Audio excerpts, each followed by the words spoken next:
TMZ reported 11:36 a.m. Pacific Time. Dick Clark production sources tell TMZ Mariah's sabotage claim is, quote, silly. I definitely agree. Seeing how she's the one who decided not to do a sound check and had a stand-in do it instead. They also say there were 8 monitors on stage amplifying sound, so even without an inner ear, Mariah should have been able to hear just fine. They add, Mariah changed her story, initially saying the track was wrong. Our Dick Clark sources insist her camp provided the track list. Well, it seems that Mariah Carey has just made a complete fool out of herself twice in a row. First, by blaming someone else with her entitlement issues, but actually that would be the second time. Her first time was when she couldn't remember what the words were to sing in the songs that she's actually sung before. And I think those 2 songs, or I think it was 2 songs that she actually those were her songs. I'm not sure on that, but I believe so. They were actually her songs. How do you forget songs that you actually made famous by those songs? You know, how do you do that? Must have been some strong drugs. Then on top of that, she had these men, like she always does, you know, super tight clothes. She's a little bit overweight, super tight clothes, and practically trying to show herself naked, you know, the way she's got her thing on. Then on top of that, portraying that of an angel. Are you serious? Breaking, leaked audio of John Kerry just exposed the truth about Obama and ISIS. A leaked audio recording of John Kerry has exposed Barack Obama's plan to allow ISIS to grow in order to force the hand of Syrian President Bashar Assad. Wow, this is looking good for January 20th when Donald gets sworn in. Truthfeed.com reported this evidence within this single story should forever remove any credibility toward the U.S. foreign policy under President Obama. It also destroys the credibility of a large number of well-known Republicans. What the recording reveals is substantive.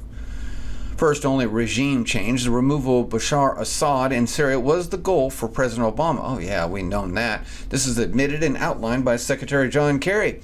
Secondly, in order to accomplish this primary goal, the White House was willing to watch the rise of ISIS by placing their bet that ISIS' success would force Syrian President Bashar Assad to acquiesce toward Obama's terms and step down. Thirdly, in order to facilitate the 2 objectives, Obama and Kerry intentionally gave arms to ISIS. What have we been saying all along? Arguably, attacked a Syrian government military convoy to stop a strategic attack upon the Islamic extremists, killing 80 Syrian soldiers. Pause for a moment and consider those 3 points carefully before continuing, because this audio below, along with accompanying research now surfacing, not only exposes those 3 points as truth, but also provides the specific evidence toward them. But not only that, it shows clear evidence that Obama is guilty of treason. He is, without a doubt, a major terrorist, a political terrorist, feeding arms to ISIS. The problem in the Obama-Kerry's secret strategy became clear when ISIS grew in sufficient strength to give the White House optimism for the scheme. However, instead of capitulation, Assad then turned to Russia for help. When Russia came to aid Bashar Assad, the Syrian government began being able to defeat ISIS and Islamic extremist elements within Syria. For the hidden plan of Obama/Kerry and also McCain, Graham, E.T., Russia defeating ISIS, Al-Qaeda, and al-Nusra upended their objective. The revelations within this leaked audio are simply astounding. Remember, Julian Assange says, if you thought 2016 WikiLeaks was going to be good, you have seen nothing yet. You haven't seen anything. Could this be from WikiLeaks? one of the bombshells? The 40-minute discussion took place on the sidelines of the United Nations General Assembly in New York. The meeting took place at the Dutch mission to the United Nations on September 22, 2016. Kerry's off-record conversation was apparently with 24 Syrian civilians, all from U.S.-backed opposition-linked NGOs in education and medical groups supposedly working in rebel-held, aka terrorist-held, areas in Syria. This opposition conclave also included rescue workers, which can only be ambassadors from the White Helmets, a pseudo-NGO which serves as Washington and London's primary PR front in pursuit of a, quote, no-fly zone in Syria.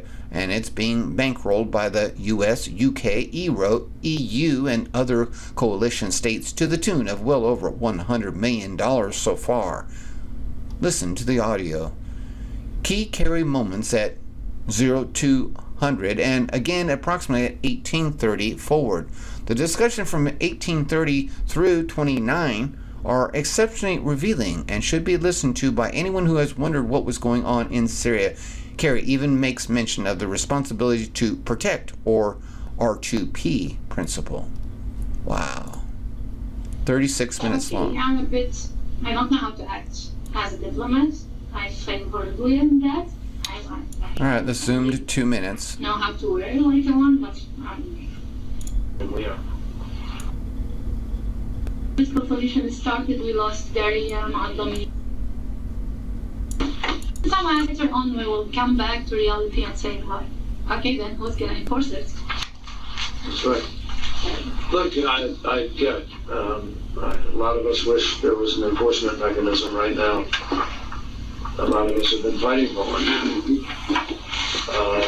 but we don't have one right now, and that's sense. So we're trying to pursue the diplomacy, and I understand it's frustrating. You have nobody more frustrated than we are.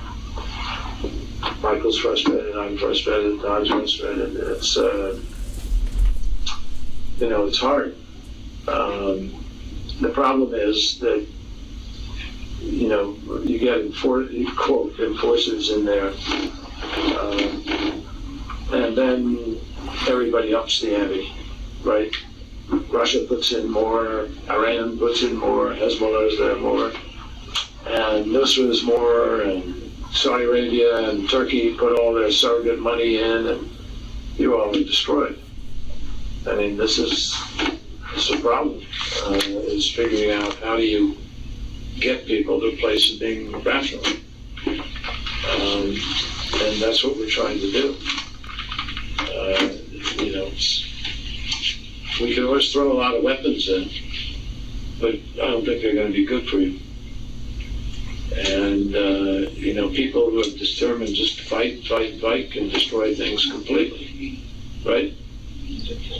So we're trying to find the balance here to see if we can get to a negotiated process with an end of violence while we do it. That's why we're fighting so hard for the cessation, so that you're not living day to day with fighting around you, but there's a political process that supplants the fighting. Nusra makes it hard. Nusra and Daesh both make it hard because you have this extreme element out there. And unfortunately, some of the opposition has already kind of chosen to work with them. Anyway, but let me listen to the rest of you before we hear what else. It is quite hard to hear. So let's try 1830. Invited in. Russia is invited. A strategy that since we have been engaged. We do not understand how it can be expected from the Russians to change attitude and to behave differently and to come up to a strategy that has common objectives with the Americans and with the Syrians and with the international community to abide with the UNSC rules. Well, the problem is the Russians don't care about international law, and we do. And we don't have a basis, our lawyers tell us, unless we have a UN Security Council resolution, which the Russians can veto with the Chinese, or unless we are under attack from the folks there, or unless we are invited in. Russia is invited in by the legitimate regime. Well, it's illegitimate normally, but by the regime. And so they were invited in, and we're not invited in. We're flying in airspace there where they can turn on the air defense, and we have a very different scene. The only reason they're letting us fly is because we're going after ISIL. If we were going after Assad, those air defenses, we'd have to take out all the air defenses. And we don't have a legal justification, frankly, for doing that, unless we stretch it way beyond the law on a humanitarian basis, which some people argue we should, by the way. But so far, American legal theory has not gone into the so-called right to protect. And we don't even have what we had in Kosovo, where we had a existing resolution and so forth, even though we went alone. So it's complicated. It's not easy. And we've been fighting. How many wars have we been fighting? We've been fighting in Afghanistan, we've been fighting in Iraq, we've been fighting, in the region for 14 years. And a lot of Americans don't believe that we should be fighting and sending young Americans over to die in another country. That's the problem. Congress won't vote to do it. And you can be mad at us, but what we're trying to do is help Syrians to fight for their own country. And we've been spending a lot of money, a lot of effort to try to help do this. So there's an opposition there. The opposition is doing very well. And Russia came in, and that's a problem, I know, because we don't behave like Russia. It's just a different standard. So we're trying to see whether we can put to test whether Russia is serious about a political solution. And if they're not serious, then we will help the opposition more. But I don't think you're going to, I don't think that's particularly good for the citizens of Syria in the end, because it means more fighting.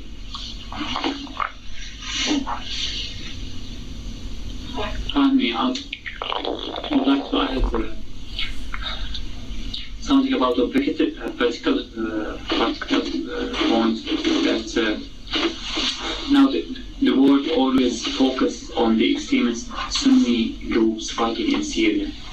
And in Vienna communique, when the agreement spoke about having a credible and non-sectarian governance in Syria, that was difficult to sell to the communities on the ground and to our fellows and to our activists, because it speaks only about the extremist Sunnis and ignores the extremist Shia fighters who are coming from Iran, from Hezbollah, and Lebanon, from Iraq and other areas.